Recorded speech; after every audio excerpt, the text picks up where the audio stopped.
बुधवार 26 नोव्हेंबर 2025 संत लूकच्या शुभवर्तमानातून घेतलेले वाचन। येशू आपल्या शिष्यास म्हणाला, लोक तुमच्यावर हात टाकतील आणि तुमचा छळ करतील, तुम्हाला सभास्थाने आणि तुरुंग यांच्या स्वाधीन करतील आणि राजे व अधिकारी यांच्या पुढे माझ्या नामासाठी नेतील। यामुळे तुम्हाला साक्ष देण्याची संधी मिळेल।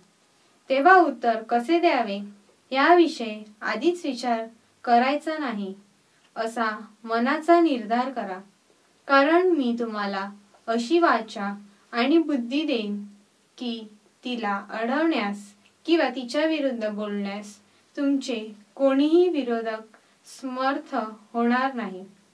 आईबाप, भाऊबंद, नातलग व मित्र हे देखील तुम्हाला धरून देतील आणि तुमच्यातील काही जणांना ठार मारतील आणि माझ्या नावामुळे सर्व तुमचा द्वेष करतील, तर तुमच्या डोक्याच्या एका केसाचाही नाश होणार नाही आणि आपल्या धीराने खरे जीवन मिळवाल। चिंतन। आजच्या शुभवर्तमानात प्रभू येशू युगाच्या समाप्तीची वेळ घडणाऱ्या घटनांविषयी आपल्या शिष्यांना जाणीव करून देतो। विशेषतः देवराज्याची सुवार्ता पसरविताना होणारा विरोध, येणारे अडथळे आणि होणारा छळ याविषयी प्रभू येशू स्पष्टपणे सांगतो।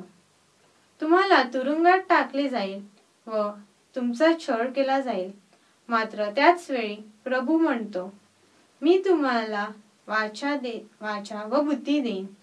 तरी प्रभू शेवटी आश्वासन देतो की तुमच्या डोक्याचा एक केसाचाही नाश होणार नाही।